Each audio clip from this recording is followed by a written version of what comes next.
요한복음 4장. 바리새인들은 예수님께서 요한보다 더 많은 사람을 제자로 삼고 세례를 준다는 소문을 들었습니다. 그러나 사실 예수님께서 직접 사람들에게 세례를 주신 것이 아니라 제자들이 세례를 준 것이었습니다. 예수님께서는 바리새인들이 자기에 대하여 이야기하고 있다는 것을 아시고 유대를 떠나 다시 갈릴리로 가셨습니다. 갈릴리로 가려면 사마리아 지방을 거쳐 가야만 했습니다. 예수님께서는 사마리아에 있는 수가라는 마을로 들어가셨습니다. 이 마을은 야곱이 자기 아들 요셉에게 주었던 밭에서 그리 멀지 않은 곳에 있었습니다. 그곳에 야곱의 우물이 있었습니다. 예수님께서는 오랜 여행으로 피곤하여 그 우물가에 앉으셨습니다. 그때가 대략 정오쯤이었습니다. 사마리아 여자 한 사람이 물을 기르러 나왔습니다. 예수님께서는 그 여자에게 내게 마실 물 좀 주시오 라고 말씀하셨습니다.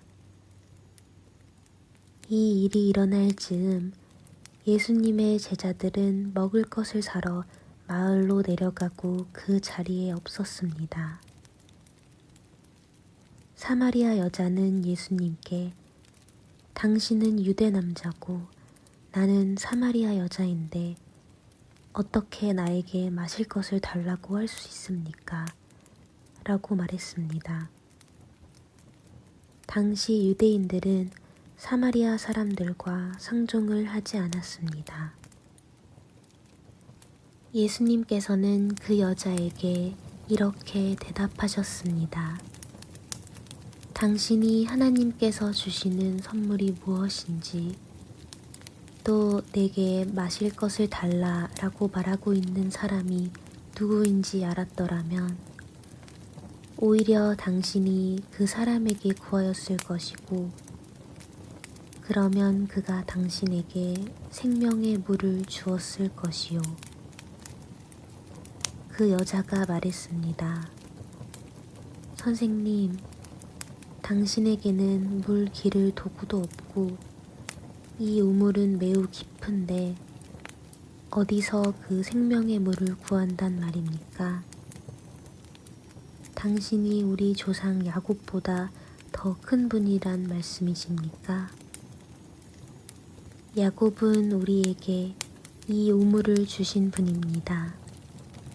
그분도 친히 이 우물에서 물을 길어 마셨고 그분의 아들들과 가축들도 그렇게 했습니다.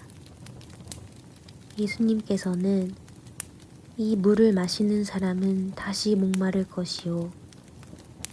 그러나 내가 주는 물을 마시는 사람은 누가 되었던 간에 영원히 목마르지 않을 것이요. 내가 주는 물은 그 사람 안에서 계속 솟아나 영원한 생명을 가져다 주는 우물이 될 것이요. 라고 대답하셨습니다. 사마리아 여자는 예수님께 선생님, 저에게 그런 물을 주셔서 제가 다시는 목이 마르지 않을 뿐더러 물을 기르러 여기에 오지 않게 해주십시오. 라고 말했습니다. 예수님께서는 그 여자에게 가서 당신 남편을 불러 이리로 데려오시오. 라고 말씀하셨습니다. 그 여자는 예수님께 저는 남편이 없습니다. 라고 대답하였습니다.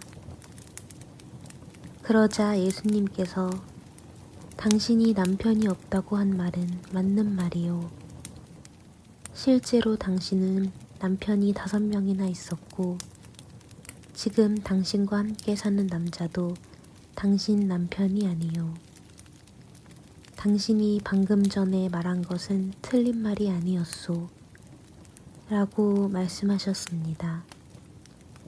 그 여자는 선생님, 제가 보기에 선생님께서는 예언자이십니다.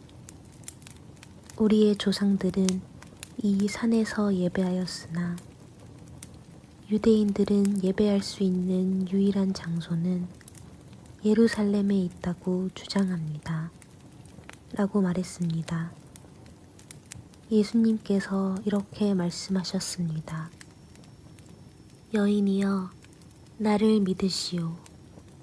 이 산에서도 아니고 예루살렘에서도 아닌 당신네들이 아버지께 예배할 때가 올 것이오.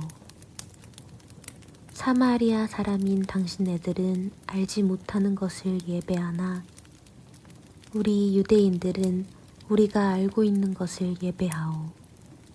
그것은 구원이 유대인들로부터 나오기 때문이요. 그러나 참되게 예배하는 자들이 영과 진리로 아버지께 예배할 때가 올 것인데 지금이 바로 그때요. 그리고 하나님께서는 이렇게 예배하는 사람들을 찾고 계시오.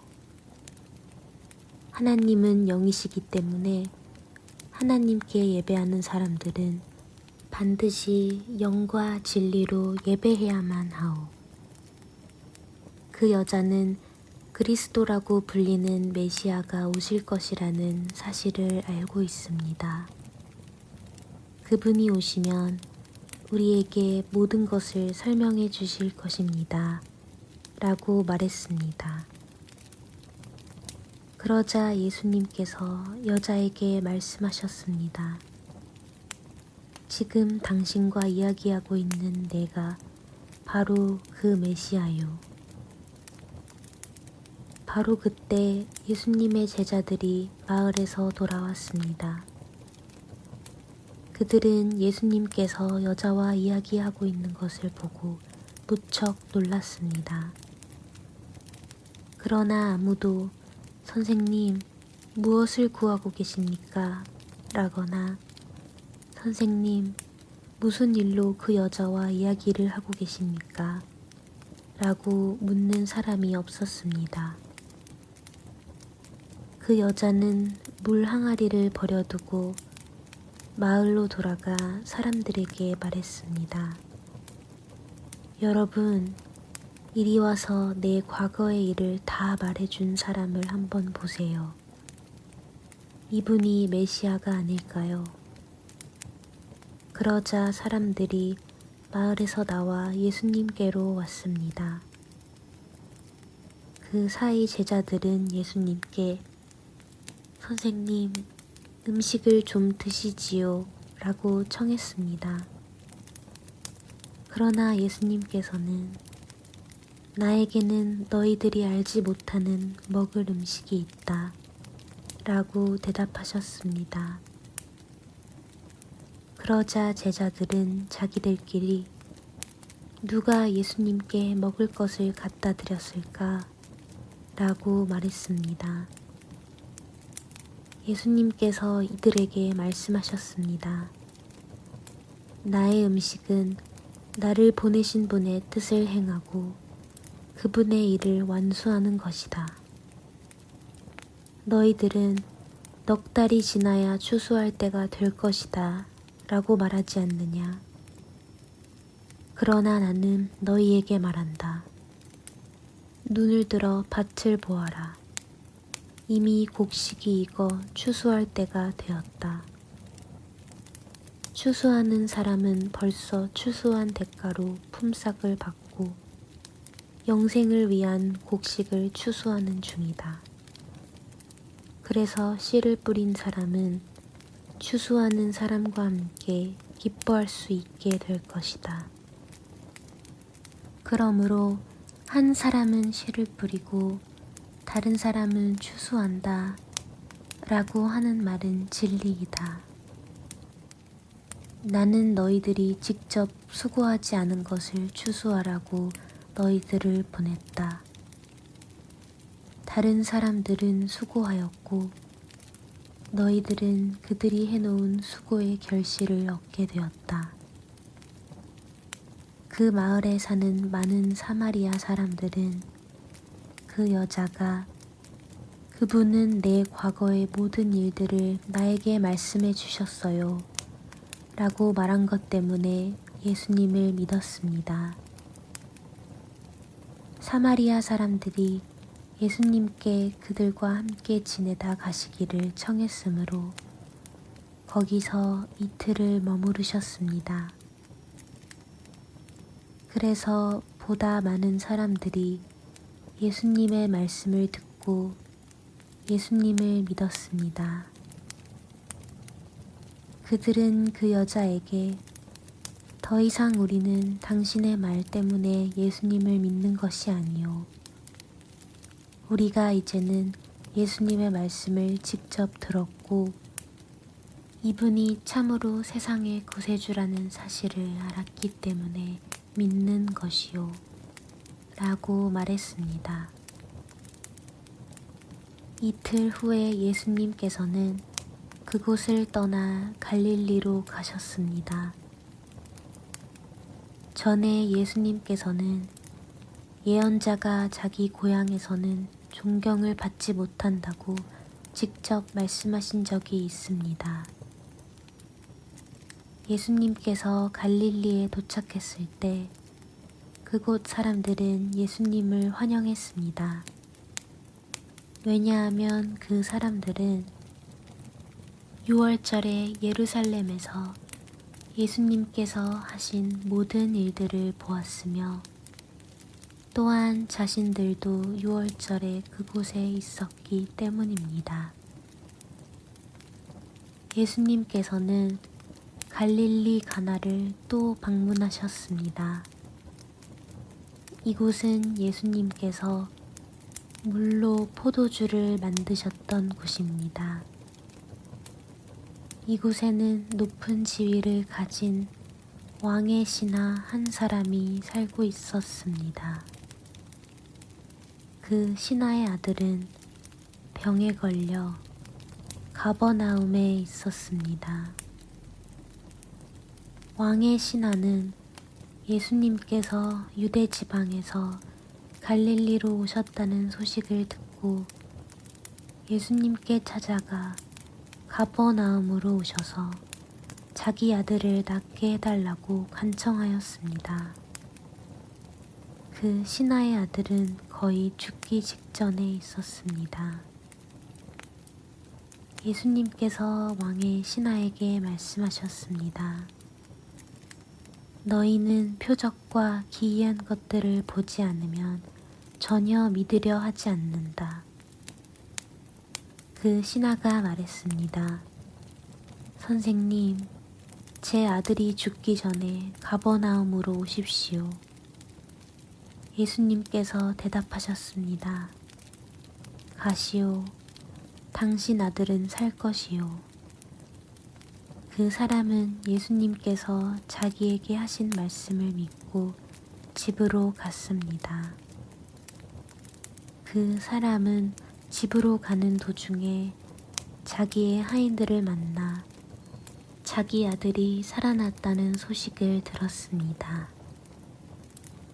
왕의 신하가 자기 아들이 낫게 된 때를 묻자 하인들은 어제 오후 1시 무렵부터 열이 떨어졌습니다. 라고 대답했습니다. 아이 아버지는 그때가 바로 예수님께서 당신 아들은 살 것이요 라고 말씀하신 그 시각과 정확히 일치한 것을 알고 자기와 그 집의 모든 사람이 예수님을 믿었습니다. 이것은 예수님께서 유대에서 갈릴리로 오신 후 행하신 두 번째 표적이었습니다. 요한복음 5장. 얼마 후 유대인의 명절이 되어 예수님께서는 예루살렘으로 올라가셨습니다. 예루살렘에 있는 양의 문 근처에 기둥 5개가 있는 연못이 있었습니다. 거기에는 히브리 말로 베데스다라고 쓰여 있었습니다. 이곳에는 병약한 사람, 앞 못 보는 사람, 걷지 못하는 사람, 다리를 저는 사람 등 많은 병자들이 누워 있었습니다. 거기에 38년 동안 병을 앓아온 한 남자가 있었습니다. 예수님께서는 그 남자가 누워 있는 것을 보시고 그가 아주 오랫동안 병을 앓아온 사람이라는 것을 아셨습니다. 그래서 그에게 물으셨습니다. 낫기를 원하시오? 병든 사람이 대답했습니다. 선생님, 물이 움직이기 시작할 때 제가 연못 안으로 들어갈 수 있게 도와주는 사람이 없습니다. 제가 물속으로 들어가려고 하면 다른 사람이 저보다 앞서서 물속으로 들어가곤 합니다.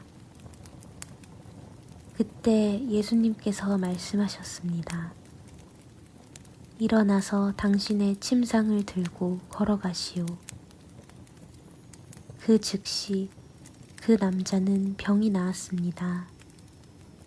그는 그의 침상을 들고 걸어가기 시작했습니다. 그런데 그날은 안식일이었습니다. 그래서 유대인들은 병이 나은 그 남자에게 이렇게 말했습니다. 오늘은 안식일이요. 안식일에 당신이 침상을 들고 가는 것은 율법을 어기는 일이요. 그러자 그 남자가 대답했습니다. 나를 고쳐주신 분이 나에게 침상을 들고 걸어가거라 하고 말씀하셨습니다. 당신에게 침상을 들고 걸어가라고 말한 사람이 도대체 누구요? 라고 유대인들이 다시 물었습니다. 그러나 병 고침을 받은 사람은 어떤 사람이 자기를 고쳐주었는지 알 도리가 없었습니다. 왜냐하면 그곳에는 많은 사람이 있었고 예수님께서는 이미 군중 속으로 사라진 뒤였기 때문입니다. 얼마 후 예수님께서는 성전뜰에서 그 남자를 만나 그에게 말씀하셨습니다. 보시오, 당신은 이제 다시 건강해졌으니 더 악한 일이 당신에게 닥치지 않게 다시는 죄를 짓지 마시오. 그 남자는 그 자리를 떠나 유대인들에게 가서 자신을 고쳐주신 분이 예수님이라고 말했습니다. 예수님께서 안식일에 이러한 일을 하셨기 때문에 유대인들은 예수님을 핍박하기 시작했습니다. 그러자 예수님께서는 그들에게 이렇게 말씀하셨습니다. 내 아버지께서 지금까지 항상 일하시니 나도 일한다. 이 말 때문에 유대인들은 더더욱 예수님을 죽이려고 안달하였습니다. 그것은 그분이 안식일을 범할 뿐만 아니라 하나님을 자기의 친아버지라고 불러 자기를 하나님과 동등하게 여기고 있기 때문이었습니다. 그러나 예수님께서 말씀하셨습니다. 내가 너희에게 진리를 말한다. 아들은 어느 것 하나도 혼자서 할 수가 없다. 아들은 다만 아버지께서 하시는 일을 보고서야 그것을 할 수 있을 따름이다. 그것은 아버지께서 무엇을 행하시든지 아들도 행하기 때문이다. 아버지께서는 아들을 사랑하셔서 그분이 하시는 모든 일들을 아들에게 보여주신다. 너희에게는 놀랄만한 일이겠지만 아버지께서는 이보다 더 큰 일들을 아들에게 보여주실 것이다. 아버지께서 죽은 사람을 부활시키시며 그들에게 생명을 주시는 것처럼 아들도 자기가 원하는 자들에게 생명을 줄 것이다. 이뿐 아니라 아버지는 아무도 심판하지 않으시고 심판하는 모든 권한을 아들에게 맡기셨다. 하나님께서 이렇게 하시는 것은 모든 사람들이 아버지를 존경하듯이 아들도 존경하게 하기 위해서이다. 아들을 존경하지 않는 사람은 아들을 보내신 아버지도 존경하지 않는 것이다. 내가 너희에게 진리를 말한다. 누구든지 내 말을 듣고 나를 보내신 분을 믿는 사람은 영원한 생명을 얻었고 심판을 받지 않을 것이며 사망에서 생명으로 옮겨졌다. 내가 너희에게 진리를 말한다. 죽은 사람이 하나님의 아들의 음성을 들을 때가 올 것인데 그 때가 바로 지금이다. 그 음성을 듣는 사람들은 살 것이다. 아버지 속에 생명이 있는 것처럼 아버지께서는 아들에게도 생명을 주어 그 속에 있게 하셨다. 또한 아들이 곧 인자이기 때문에 아버지께서는 아들에게 심판할 수 있는 권한을 주셨다. 이 말을 한다고 놀라지 마라. 무덤 속에 있는 모든 사람들이 아들의 음성을 들을 때가 올 것이다. 선한 일을 한 사람들은 생명을 얻기 위해 부활할 것이며 악한 일을 한 사람들은 심판을 받기 위해 부활할 것이다. 나는 혼자서는 아무것도 할 수 없다. 나는 내가 듣는 대로만 심판을 한다. 그래서 나의 심판은 의롭다. 나는 내가 하고 싶은 것을 하려 하지 않고 오직 나를 보내신 분이 원하시는 것을 하려고 애쓴다. 내가 나 자신에 대하여 증언한다면 사람들은 내 증거를 참된 증거로 받아들이지 않을 것이다. 그러나 나에 대하여 증언하는 다른 분이 계시니 나는 그분이 나에 대하여 증언하는 것이 옳다는 것을 안다. 너희가 요한에게 사람을 보냈고 요한은 너희에게 진실되게 증언하였다. 그렇다고 해서 내가 사람들에게 증언을 받은 것은 아니다. 내가 이런 말을 하는 것은 너희가 구원을 얻을 수 있도록 하기 위해서이다. 요한은 타오르면서 빛을 내는 등불이었다. 너희는 잠시 요한의 빛 가운데서 기뻐하기를 원했으나 내게는 요한의 증언보다 더 큰 증언이 있다. 아버지께서 나에게 하라고 주셨고 지금 내가 행하고 있는 일들이 아버지께서 나를 보내신 것을 증언한다. 나를 보내신 아버지께서 친히 나를 증언해 주셨다. 너희는 지금까지 그분의 음성을 듣지도 않았고 그분의 모습을 보지도 않았다. 또한 너희는 아버지께서 보내신 사람을 믿지 않았기 때문에 하나님의 말씀이 너희 속에 머물러 있지도 않는다. 너희는 성경에서 영생을 얻을 수 있다고 생각하여 성경을 부지런히 연구하고 있는데 바로 그 성경이 나를 증언하는 것이다. 하지만 너희는 영생을 얻기 위해 나에게 오는 것을 거절하였다.